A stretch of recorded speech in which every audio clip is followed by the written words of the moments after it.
అందరికీ నమస్కారం.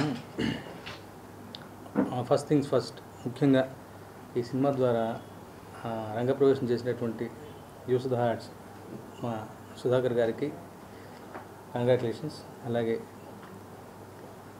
నా ప్రియతమ హీరో నందమూరి తారక రామారావు గారి పేరు మీద పెట్టినటువంటి ఎన్టీఆర్ ఆర్ట్స్ కళ్యాణ్ రామ్ గారికి, ఎన్టీఆర్ గారికి, హరికృష్ణ గారికి కంగ్రాచులేషన్స్. ఈ సినిమాలో నన్ను కూడా ఒక భాగస్వామ్యం చేసినందుకు, నాకు కూడా పార్టిసిపేషన్ ఉన్నందుకు అవకాశం కలిగించిన అందరికీ, ఇంక్లూడింగ్ శివ గారికి, అందరికీ కూడా కృతజ్ఞతలు. First things first. సోషల్ మీడియాలో యాక్టివ్గా ఉంటా.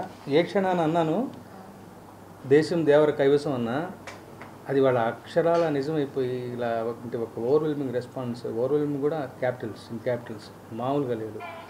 ఇందాక శివ గారు వాళ్ళు అనుకుంటే విన్నాను, అసలు families have started embracing the film అంటే, ఫ్యామిలీస్ ఎగబడితే, ఫ్యామిలీస్ రిసీవ్ చేసుకోవడం మొదలు పెడితే ఆ విషయం మామూలుగా ఉండదు. And before release itself ఓవర్సీస్లో బుకింగ్స్ కానీ ఈ అంటే ఇది నాకు సంబంధించిన విషయం కాదు, but I'm just sharing my excitement. Releasing ముందే ఆ స్థాయిలో బుకింగ్స్ కానీ, రిలీజ్ అయిన తర్వాత ఈ మాత్రపు ఏమంటాం ఈ రేంజ్లో ఒక ఆదరణ కానీ, వస్తున్న మౌత్ టాక్ కానీ అన్నీ కూడా అసలు చాలా చాలా చాలా గొప్పగా ఉన్నాయి. నిజంగా ఇదొక విప్లవం. ముఖ్యంగా 2 కారణాలు. శివ గారికి ఒక యూనిక్ వే ఆఫ్ ఒక స్టోరీ టెల్లింగ్ ఉంటుంది. ఆయనతో పర్సనల్గా ట్రావెల్ చేసిన వాళ్ళు తెలుస్తుంది. ఆయన ఆలోచనలు విభిన్నంగా ఉంటాయి. మంచి కథలు చెప్పాలి అంటారు, ఇదొక మాట గుర్తుపెట్టుకోవాలి.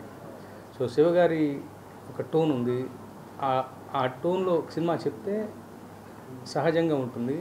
ఆ సహజత్వానికి ప్రపంచం పడుతున్నటువంటి నీరాజనం ఈ సినిమా దానికి ఉదాహరణగా ఈ సినిమా చెప్పుకోవచ్చు. ముఖ్యంగా శివగారు ఒక్కడ అలా ఉంటే సరిపోదు. ఆయన బలంగా నమ్మి వెనుదను నిలబెట్టినటువంటి హీరో నన్ను అదర్ దాన్ ఎన్టీఆర్ గారు. గొప్ప పర్ఫార్మర్. 2 షేడ్స్, ఫస్ట్ హాఫ్ ఒక పద్ధతి, సెకండ్ హాఫ్ ఒక పద్ధతిగా. అసలు ఆయన ఈయన అన్నట్టుగా మామూలు మెస్మరైజింగ్ ఎక్స్పీరియన్స్ కాదు అసలు. అంటే కథ తెలిసిన నాకే సినిమా చూస్తుంటే ఒక రకమైన లోకంలోకి వెళ్ళిపోవడం. ఆఫ్ కోర్స్ ఆ వరల్డ్ బిల్డింగ్ కానీ, ఆ వ్యవహారం కానీ, సముద్రం మీద ఏమంటాం సముద్రం విజువల్స్ కానీ, రత్నవేలు గారి వర్క్ అయితే నేను, సాబుశెట్టి గారి వర్క్ అయితే నేను, శ్రీకృష్ణ ప్రసాద్ ఎడిటింగ్, ముఖ్యంగా అనిరుద్ధ్ ఆయన ఇచ్చిన బీజిఎం కానీ, పాటలు కానీ, జాన్వీ కపూర్ ప్రజెన్స్ కానీ, ప్రకాష్ రాజ్ గారి మధ్య మధ్యలో వచ్చే ఏమంటాం అసూతధారి రోల్ కానీ, రకరకాలుగా అసలు పీటర్ హెన్స్ మాస్టర్ చేసిన ఫైట్స్ అయితే నేను అసలు కోస్ట్ గార్డ్ ఫైట్ అసలు చెప్పాలనిపిస్తుంది నాకు. ఎన్ని ప్రతి క్షణానికి ఒక్కొక్క కొత్త ఎలిమెంటు అందరూ కూడా కన్విక్షన్తో చేశారు అసలు. అంటే ఇంక్లూడింగ్ మీ అందరూ కూడా. అంటే శివగారి మాటను బలంగా నమ్మారు. దానికి కూడా పరోక్షంగా శివగారికి కారణం. మొన్న ఒక ఇంటర్వ్యూలో ఆయన చెప్పినట్టు నా బలబల నచ్చిన మాట అది. ఎవరి పనులు వాళ్ళు చేసుకొని ఇస్తే విజయం ఎలా ఉంటుంది, దర్శకుడు నమ్మినటువంటి హీరో ఉంటే మరింత బలంగా ఉంటుంది విజయం అన్నది ఈ దేవర సినిమా ద్వారా మరోసారి ప్రూవ్ అయింది. నిజంగా ఇలాంటి సినిమాలో నా భాగస్వామ్యం ఉన్నందుకు మరొకసారి కృతజ్ఞతలు తెలుపుకుంటూ, ఇది ఓన్లీ బిగినింగ్ మాత్రమే అనిపిస్తుంది. దీనికి ఎక్కడికడికి వెళ్ళిపోతుంది. త్వరగా ఎప్పుడు ప్రీతముడు ఊళ్ళోకి వస్తారా?